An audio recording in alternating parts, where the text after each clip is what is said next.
सुरुवात निवड अध्यक्षांनी प्रवीण पाटील आपण टाळ्यांचा योगदान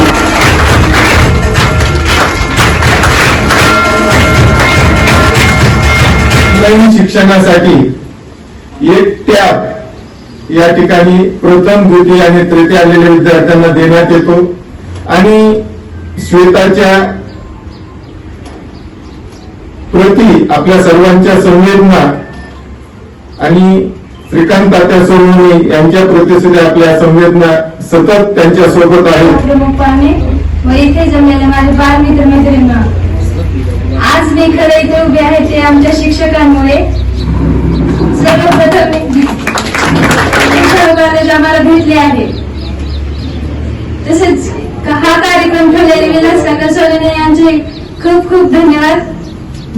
सार्वजनिक स्वरूप देऊन समाजोपयोगी कार्यामध्ये त्याचं रूपांतर ज्यांनी केलं त्या सोनवणे परिवाराला मला व्यक्तिशः मनापासून खूप खूप अभिमान आणि गर्व वाटतो. आपल्या देशाच्या राष्ट्रपती सुद्धा महिला आहे. ही दोन्ही मुली म्हणजे जुळ्या मुली दिसतात आणि जुळ्या मुली आणि दोन्ही मुली विशेष प्राण्यासह मेरिटमध्ये आल्या. हे आपल्या गावच्या दृष्टीनं त्यांच्या आईवडिलांच्या दृष्टीनं तर फार अभिमानाची गोष्ट आहे. परंतु आपल्या गावच्या दृष्टीनं ही फार अभिमानाची गोष्ट आहे. शहरामध्ये गेल्या तुम्हाला तर रोजगारच्या संधी भरपूर आहेत.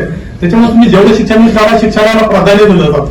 मोठे मोठे व्यवसाय असतील, उद्योग असतील, कारखाने असतील, कुठल्याही क्षेत्रामध्ये शिक्षणाशिवाय दुसरा पर्याय नाही. हे विद्यार्थ्यांवर होतं तेवढं मला असं वाटतं शहरांमध्ये होत नाही. आज आपला उलटा ट्रेंड झाला की आपण ग्रामीण भागातून शहरांमध्ये मुलांच्या शिक्षणासाठी चाललो. पण खरंच तिथं जाऊन आपली मुलं शिकणार आहेत का? आपलं पाल्य तिथं त्यांचं कॉन्सन्ट्रेशन त्यांच्या अभ्यासावर खरंच करणार आहेत का याचा आपण विचार केला पाहिजे. जयप्रभा ही शाळा अतिशय चांगल्या पद्धतीने कुंभेमध्ये रुजली गेली. म्हणजे एखादं रोप बी कुठलं जरी असलं तर ते रुजलं कुठं ह्याला महत्वाचं असतं. जरी हे बी बाबूजींनी टाकलं असलं तरी त्याला जोपासायचं रुजवायचं काम हे तुम्ही केलेलं आहे.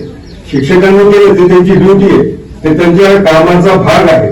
परंतु हे करत असताना त्यांना चांगला सपोर्ट देण्याचं काम, एक सपोर्ट सिस्टीम उभा करण्याचं काम हे तुम्ही केलेलं आहे. आणि त्याचा परिणाम असा झालाय की आज कुंभेमध्ये एक इंटरनल कॉम्पिटिशन चालू झाली. मुलांनी शिक्षण घेतल्यानंतर प्रत्येकाला नोकरी ही लागलीच पाहिजे.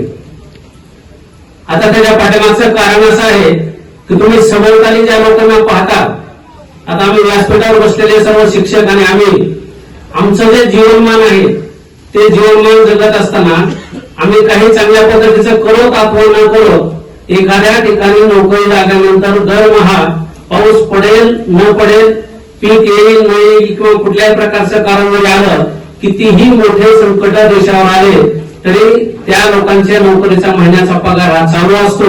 म्हणून प्रत्येक आपल्या मुलांना सुद्धा नोकरीलाच लागलं पाहिजे असं प्रत्येकाला वाटतं. तर आपल्या शाळेमध्ये जे उपक्रम चालतात त्या उपक्रमामध्ये 101 ग्रंथ देणगी त्यांनी आपल्या ग्रंथाला दिलेले आहे.